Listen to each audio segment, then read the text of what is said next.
Айуан тілін білетін дихан. Малы сай, көңілі жай бір дихан болыпты балам, деді өсір қызына. Ол жан-жануарлардың барлығының тілін біледі екен. Бір күні мал қорасындағы малдарын көргелі келсе, бір өгіз есектің алдындағы шөп пен жемді көріп, аузының суы ағып қызығып, өгіз мынаны айтыпты: есек, сен бізде еңбекте істемейсің. Біз таң атқаннан күн батқанша айдағанымыз қос, сүйрегеніміз жер ағаш. Ағаш қажай желкеміз көн тақа болды. Аяғымыз ауырланса жегеніміз таяқ. Сөйтіп жүріп, қорегіміз сенің мынау жеп тұрған шөп жеміңнің тастандысы ғана. Сен бос жүріп, осы сияқты рақатта тұруыңа себеп не? Біз жер қыртысын аударып жүріп, сенің тастандыңдай-ақ тамақ жеуіміз қалай? Сенің бар бітіретінің анда-санда қожайын сені жақын жерге мінеді. Қайтып келсең, мына сияқты шөп пен жемге тұмсығыңды тығасың да тұрасың. Біздің таңымыз бар. Сенің күнің рақатта, есегім, білемісің бізден не күн көшерін деген. Оның жауабын есек былай деп береді: өгіз, өзіңде де ойламаушылық бар. Монтаңдап жүре берсең, мойынтұрық өмірде мойныңнан түсер ме? Енді сен менің мына ақылымды ұқ. Мойынтұрықты мойныңа салса қылжиып жатып ал. Ұрса қайтемін, деді өгіз. Ұрса ұра берсін, селт етіп басыңды көтерме. Шөп салса жеме, су берсе ішпе. Сонымен бірнеше күн мойының босап, жаның сая табады, дейді есек. Бұлардың бұл әңгімесін қожа түгел тыңдады. Айуан да болса азаптан құтылу үшін кеңесіп отырғанына таңырқады. Мұның артынан қызығын көрейін деп үйіне кірді. Ертесінде өгізді қосқа жегейін деп келсе, аузынан суы ағып ауырып қалыпты. Түнде салған шөптен талын татып алмаған. Бұл сияқты қалын көрген қосшылар барып қожасына айтты: олай болса өгіз демала тұрсын. Оның орнына есекті сыңар етіп жер жыртыңдар, деді қожасы. Өгізге парлаған есекті қас қарайғанша қосқа салды. Таяқтың да неше түрін жеді. Түн болғанда сілікпесін шығарып қораға әкеп байлады. Аяғын әрең басып, қалқиып тұрған есектің жанына өгіз келіп: досым, халің қалай, деді. Есек сілесі құрып, еш нәрсе айта алмады. Оның өзінің кешегі айтқан ақылына өкініші бар еді. Есектің келесі күні көрген халі де осы болды. Кешке шейін дамылсыз айдаған қос, жыртқан жер шымбайына қатты батты. Аяғы тоғысып, қораға әрең жетті. Еңсесі түсіп, кенеуі кеткен есек досынан өгіз жақындап әл сұрады: мұнша неге жабырқап тұрсың, деді.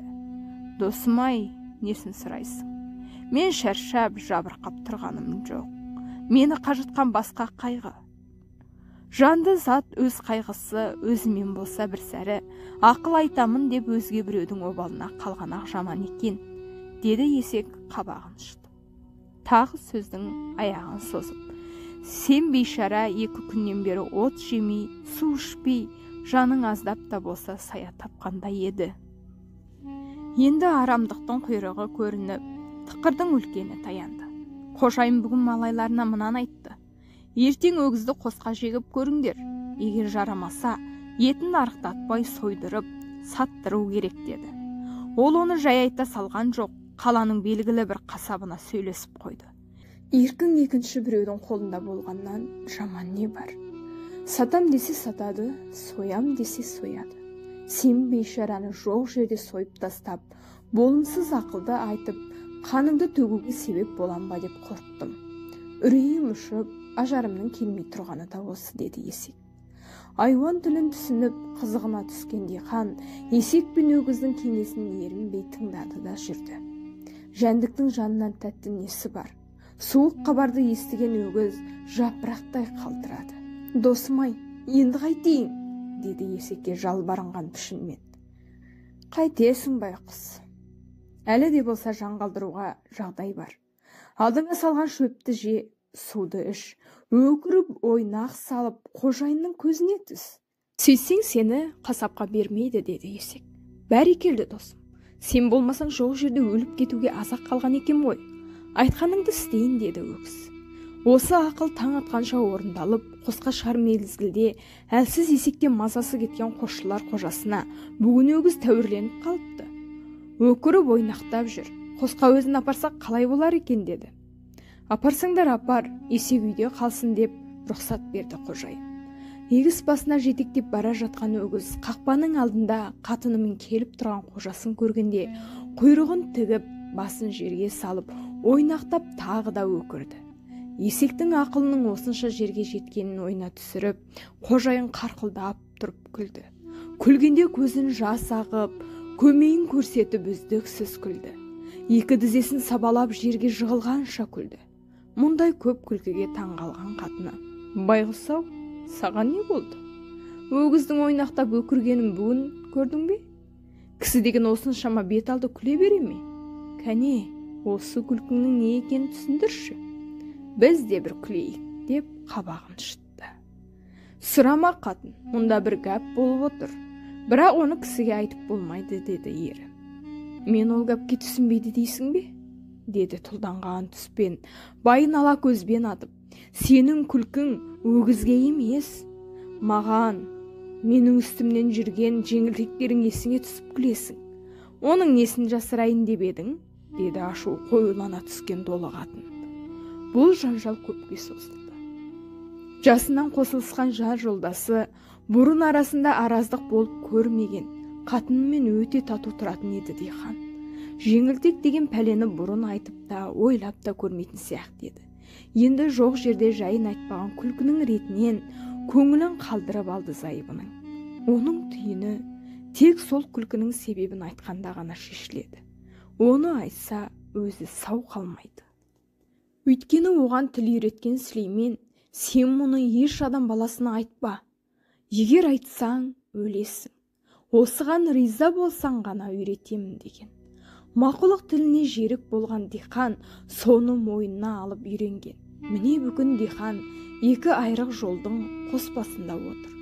Оның бірі күлкінің себебін сұрап, айтпаған күнде бетімді бер, сені жырқылдатып күлдіріп, жезекшеге мәз қылып қоя аламын. Бүйтіп қатын болып байға, балаға ие болғаны адыра қалсын, деп тұлданып отырған қатынға: тұлданбасаң тұлымыңды кес, қатын болмасаң қараң батсын деген гүлдей жайнап отырған өмірінің ойранын шығарып өзі аман қалу. Екіншісі отбасының тыныштығы үшін өзін құрбан етіп, сырды шешіп беру. Серт бойынша ол дүниеге сапар ету, өлу. Диқан көп ойланғанның артынан сүйікті зайыбына: бұл күлкінің жайын саған айтуға аянбаймын, бірақ оны айтсам, өзім өлем, деп еді. Қатыны етіне от басылғандай ыршып түсті.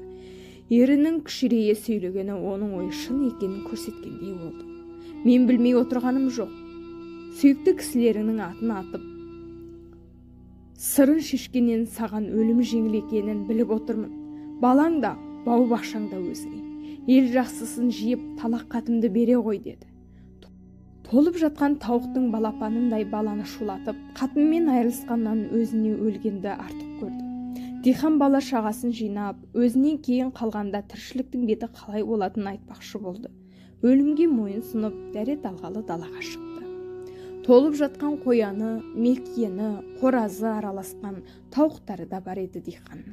Құқ-құқ, құқ-құқ деп мәз болып жүрген қоразға қоян: әй, несіне мәз боласың? Бүгін қожамыз қатынынан қысылып, сырын айтып өлгелі отыр. Сен соған алмайсың ба? Деді. Жоқ, мен ол үшін алмаймын, деді қораз келтесінен қайырып. Өйткені өсе ақылды сыздығынан өледі. Қатын дегенде жалғыз ғана қатыны бар. Тауық басымен менің 50 қатыным бар. Мен солардың бірін сыйлап, бірін қинап сыйсам, егер соның бірі бұра шықса, қанатымды созып жіберіп, тұмсығымды төндіріп қайырып алам. Тіпті болмаса желбезегінен тістеп, шырқыратып жанын көзіне көрсетем. Бол адам бола тұрып, жалғыз қатынды қайырып ала алмай, өлгелі отыр. Өлселі берсін. Егер мен қожайын болсам еді, мына тұттан бір сынбайтын шыбықты кесіп алып, жеке үйге қамап алып сояр едім. Сонда ол қатын: ақ тоба, қара тоба, әкешан, үстіме қатын алсаң да үндемегенім болсын, дер еді.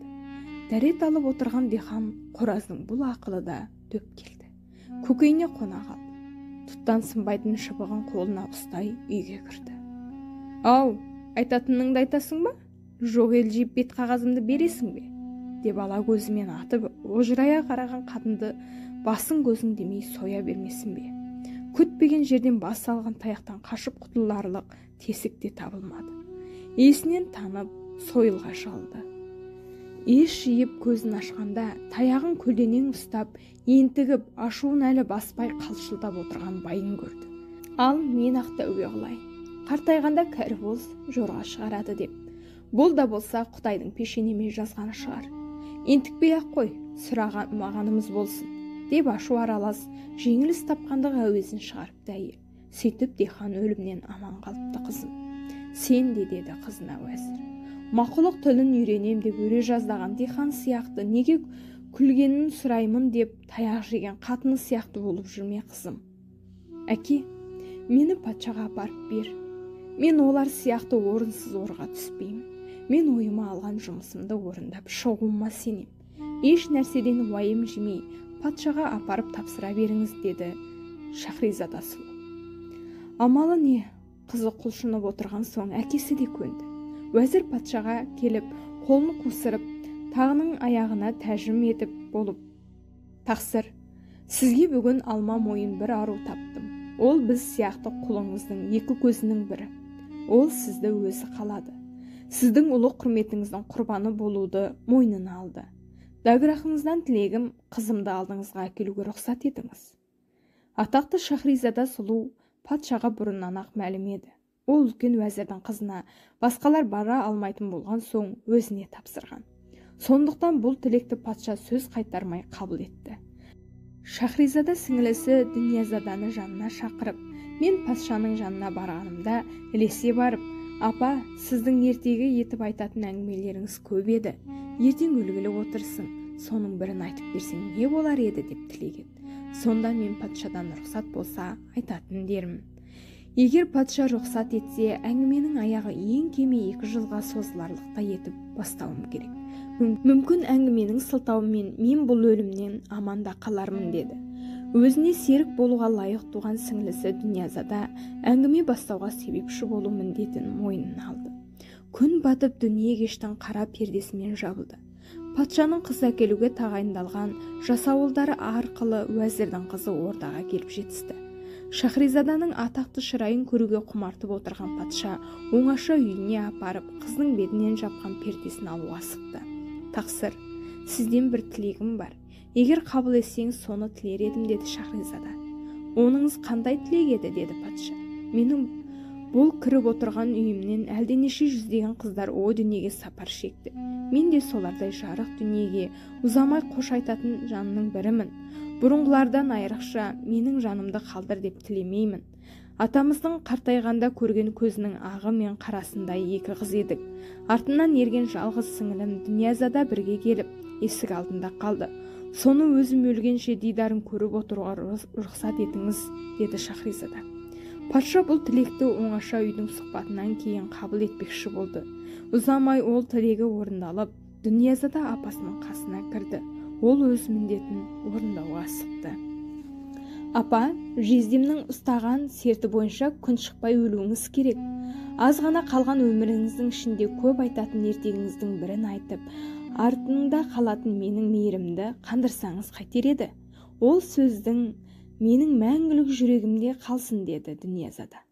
Апасы патшаның бетіне қарады. Рұқсат етіңіз, айтайын дегенде ишаратпен. Ұйқысы келе қоймаған патша, әңгімеңіз қызықты болса тыңдап көрейік деп рұқсат етті. Жер жүзі халқының тілінде түгел айтылатын атақты мың бір түннің әңгімесі осылай басталды.